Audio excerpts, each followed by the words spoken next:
wa ba'd. Ada 4 rukun. Yang pertama, waqif, yang berwakaf, dalam hal ini Pak Hadelman. Yang kedua, nazir, yang mengelola wakaf, yang menerima wakaf. Dalam hal ini Yayasan Tabung Wakaf Umat, diketuai pembinanya Ustadz Tatang Yudiansah dan hariannya Ustadz Alno. Kami masuk dalam pembina. Yang ketiga, benda yang diwakafkan. Inilah dia tanah seluas 2 hektar dan akan menyusul 4,5 hektar lagi. Kata Ustadz Alno, saya tahu. Yang keempat, ada ijab dan qabul. Dan menurut aturan negara, ijab dan qabul itu di depan KUA. Dan biasanya KUA hadir setiap pagi Jumat atau pagi Sabtu di kantor YTWU. Ada orang menyerahkan tanah, menyerahkan ruku, menyerahkan macam-macam. Dan sampai hari ini memang KUA itu datang hanya mencatat wakaf aja dulu. Yang lain-lain menyusul nanti. Lalu kemudian wakaf artinya berhenti. Kalau kita membaca Al-Quran ada nama istilah wakaf, berhenti. Selama ini di atas tanah ini ada sawit. Kalau sawit 2 hektar 3-5 ton turun, kali 2.000 rupiah. Potong pupuk, potong panen, potong meruning, potong yang lain-lain. Maka mengalirlah duit 5-10 juta. Tapi kemudian dia wakaf, berhenti. Berhenti mengalir duitnya ke kantong Pak Hadelman. Maka disebut dia dengan wakaf. Dia berhenti untuk ke kantong urusan dunia, tapi insya Allah mengalir sampai hari kiamat sebagai amal jariah. Inilah diantara satu ibadah dalam Islam yang sangat besar manfaatnya. Karena kami bisa belajar di Al-Azhar ya karena wakaf itu. 74 negara gratis dari S1 sampai S3. Pengiriman dai-dai ke seluruh dunia. Itu semua karena wakaf produktif. Jadi kalau sudah disebut kata wakaf di tempat kita itu tanah kuburan, wakaf itu panti asuhan, tak menghasilkan apa-apa.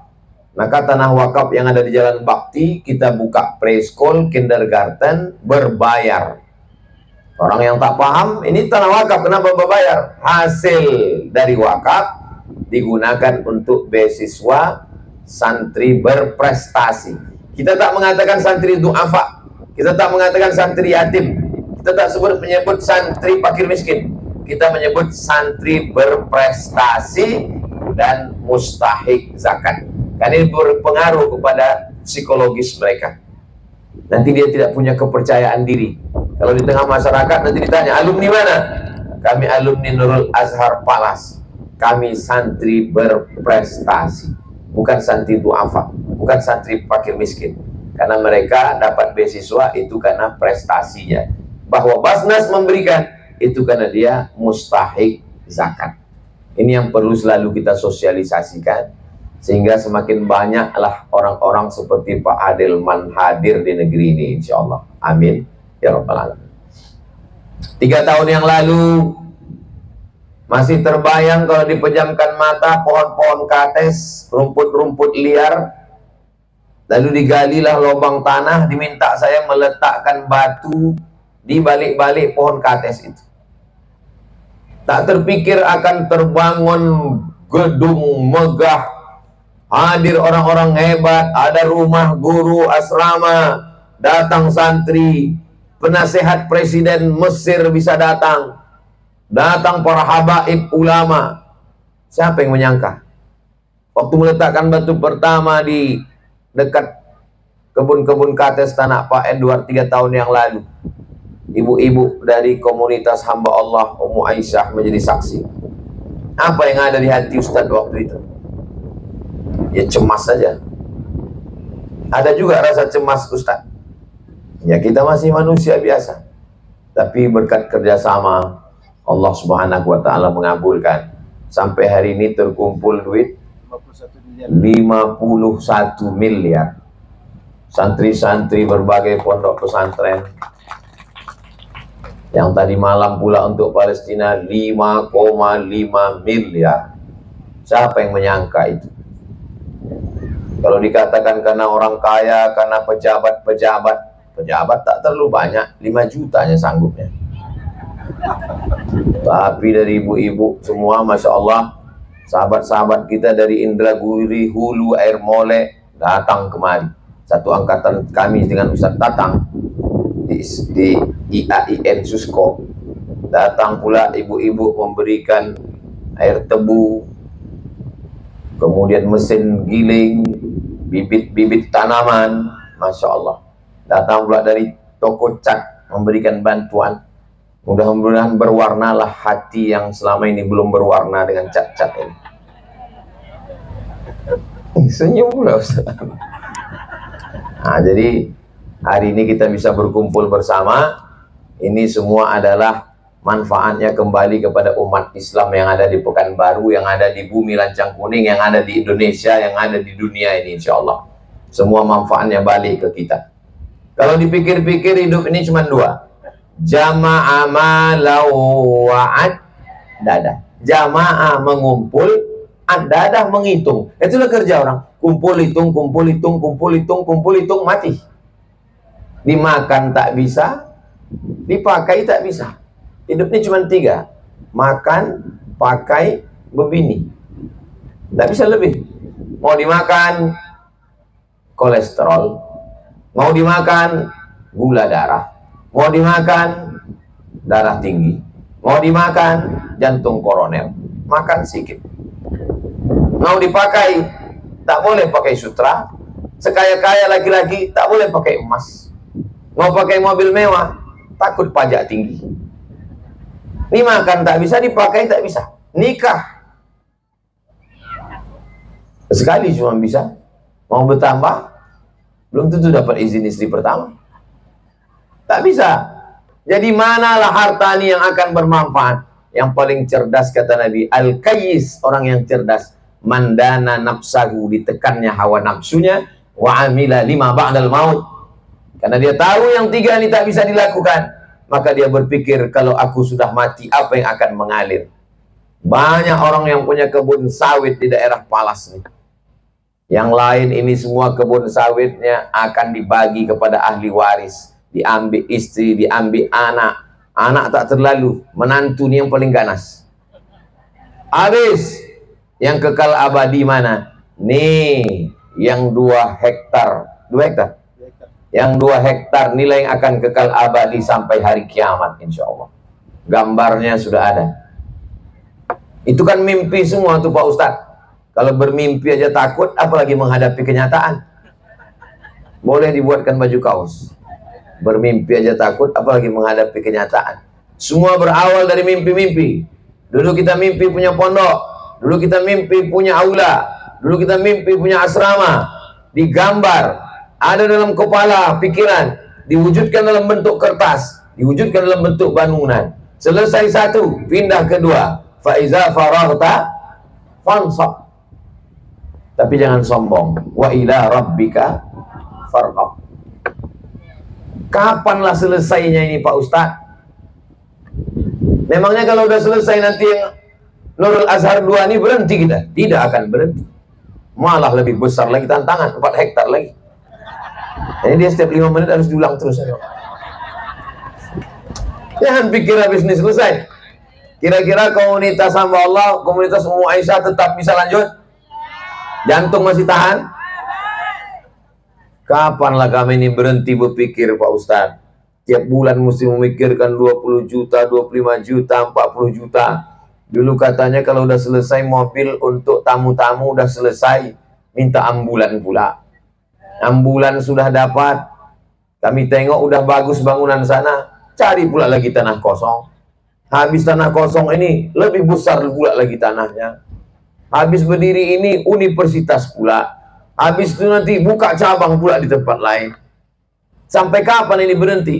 Berhenti istirahatnya nanti ketika kita di surga Jannatul Firdaus. Laqad khalaqnal insana fi kabad.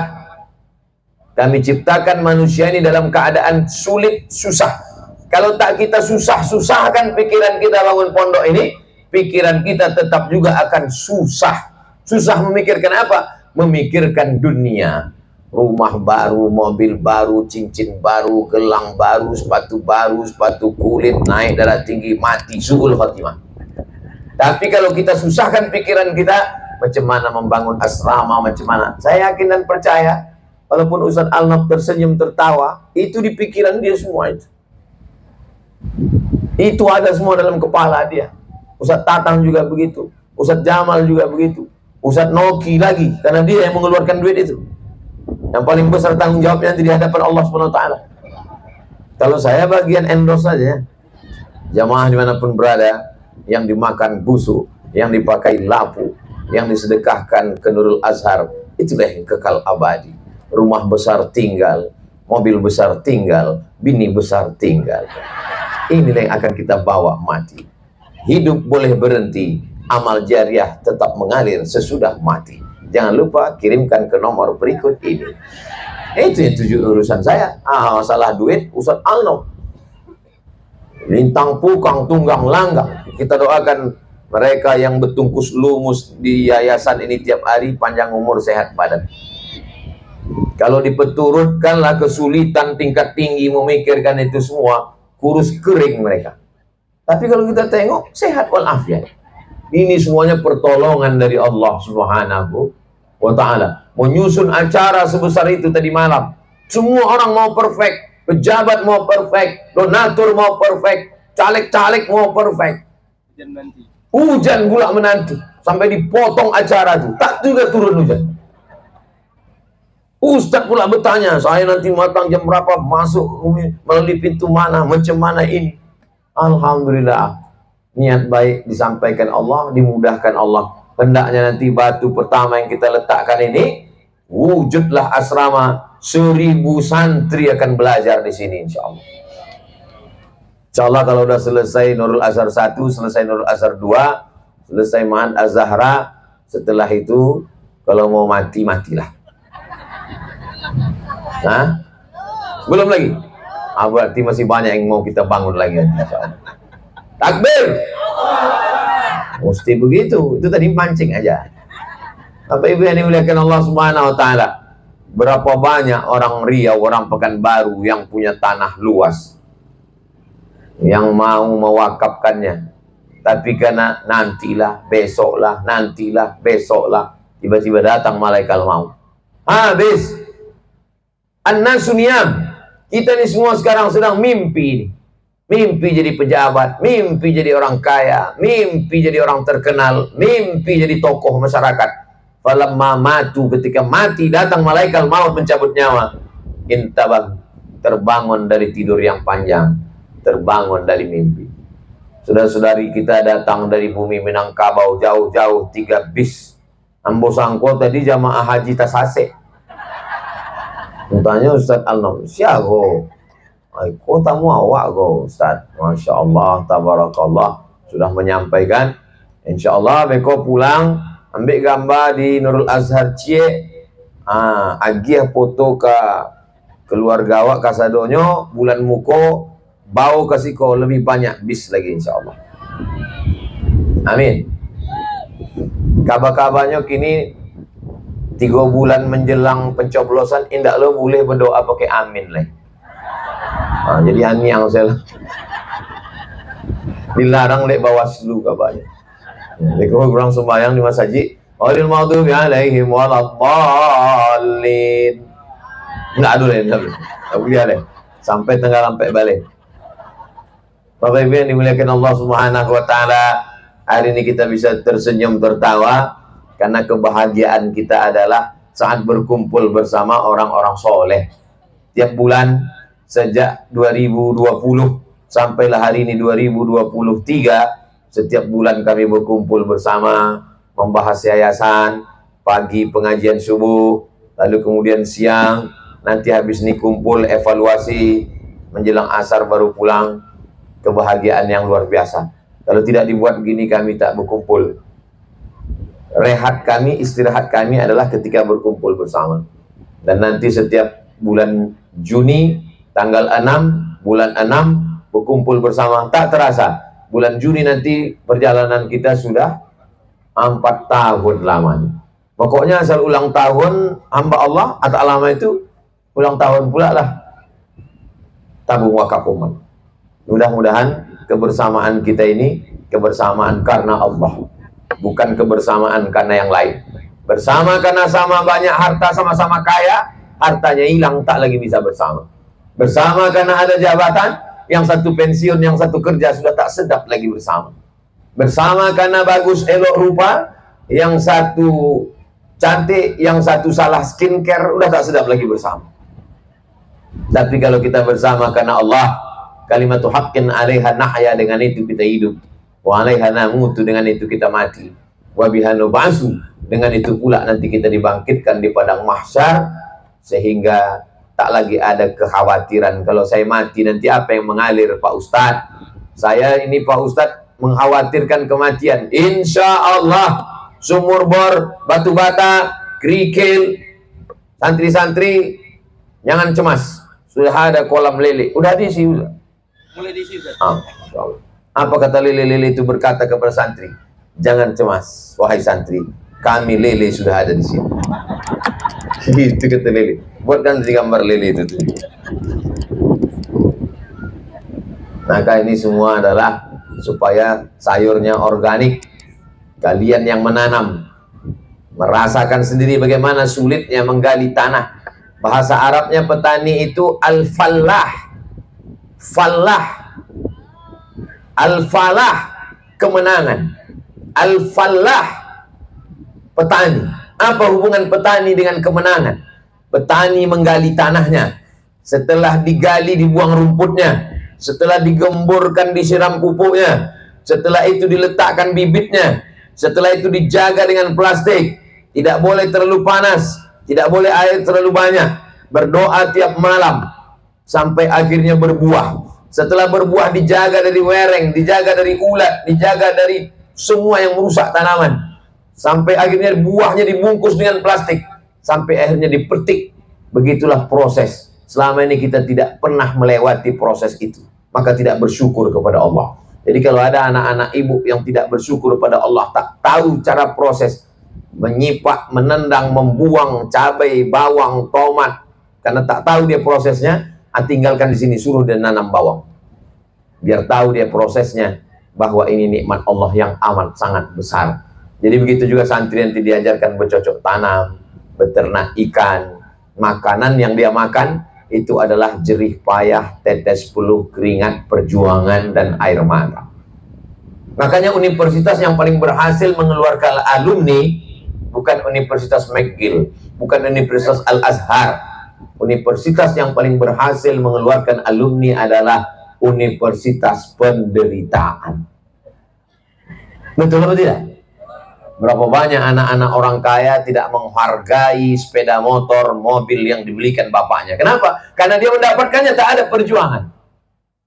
Mulai ada perjuangan lewat kota datang. Tapi kalau ada perjuangan, dia akan sayang. Merantau ke Pekanbaru, mencari kerja, berusaha menabung, akhirnya dapat uang, maka dia akan sangat sayang dengan sepeda motornya, yang menurut pandangan orang lain biasa-biasa aja. Tapi bagi dia itu sesuatu yang luar biasa. Begitu juga dengan generasi pertama Yayasan Tabung Wakaf Umat ini. Berbeda dengan nanti generasi santri dan adik-adik yang akan pulang dari Mesir 20 tahun akan datang. Ini adalah generasi pejuang. Ini yang pontang-panting.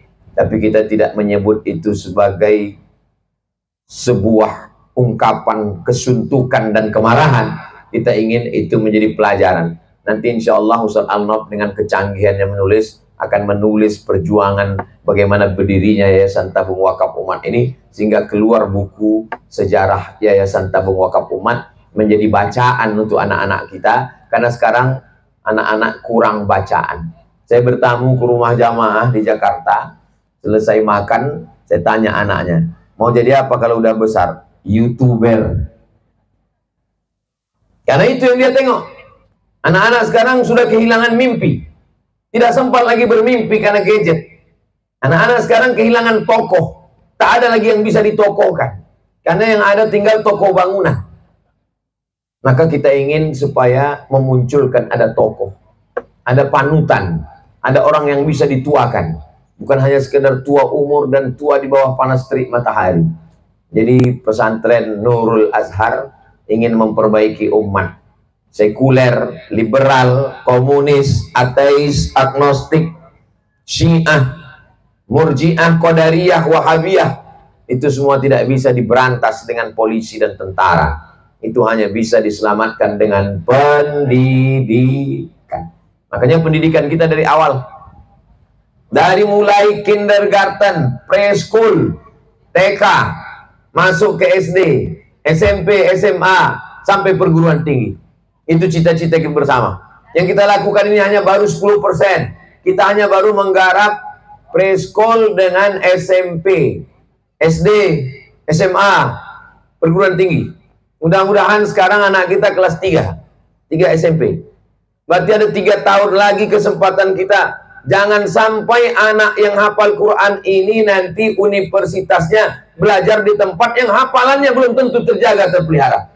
Kita minta support semua jamaah, walaupun yang hadir di sini tidak seberapa banyak, tapi insya Allah rekaman ini akan kita share di grup-grup. Kita berharap anak yang sekarang kelas 1, kelas 2, kelas 3, 2024 nanti dia kelas 1 SMA, 2025 kelas 2, 2026, 2027 mereka tamat. Kita berharap 2027 mereka kalaupun belajar di tempat yang hafalan Qur'annya tidak hilang. Mudah-mudahan itu ada di sekolah tinggi tempat kita sendiri, insya Allah. Amin.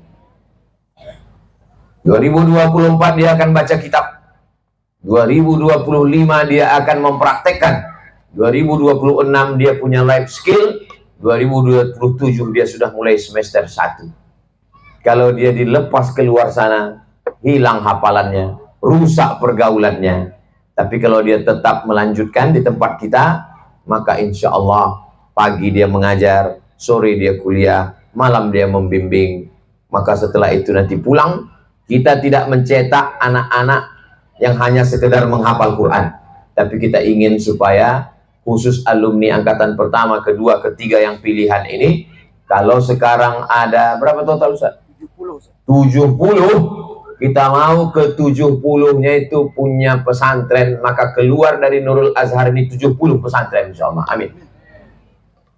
Apa kata Syekh Muwaffaq?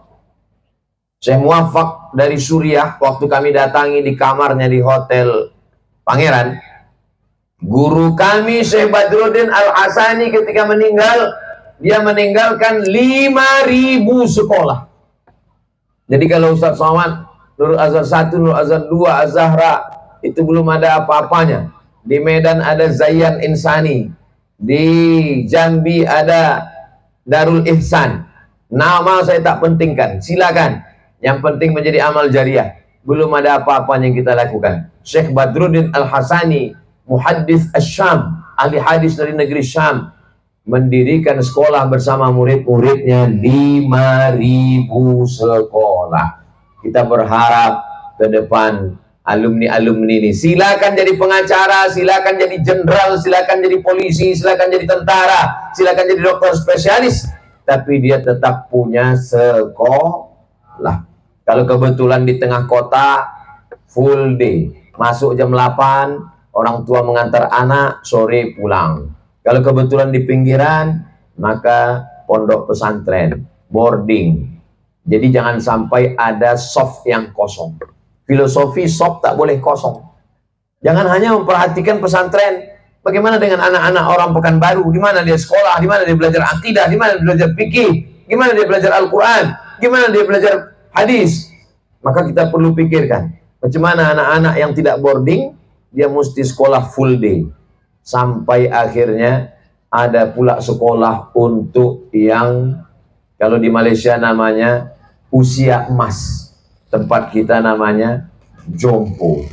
Jadi memang kalau saya lihat, pemilihan kata itu juga penting untuk membangkitkan semangat. Waktu saya kuliah di Malaysia, ada tempat parkir khusus, parkir istimewa. Dipilih kata istimewa. Di tempat kita, parkir orang cacat. Di Malaysia, waktu saya datang ke Al Jenderami di Selangor, ditulis, rumah usia emas. Apa ini? Kalau tempat kita apa nih Pak? Panti jompo Pak Ustaz. Kita buat berapa banyak orang-orang tua yang tak jelas di hari tuanya. Bagaimana bacaan Qur'annya, bagaimana sholatnya, bagaimana pakai pampersnya, bagaimana keteternya, bagaimana zikirnya. Maka ini mesti digarap. Ini menambah beban juga, berpikir juga nanti Ustaz Al-Nok nih. Ustaz Somad ini asal datang tiap bulan menambah beban aja ini. Bapak Ibu yang dimuliakan Allah Subhanahu wa Ta'ala, beban yang kita pikirkan ini sekarang insya Allah bernilai ibadah semuanya. Karena beban kita ini bukan beban dunia, tapi beban kita ini adalah yang kita laksanakan di dunia, dan dia akan menjadi wasilah menuju surga dan ridho Allah Subhanahu wa Ta'ala.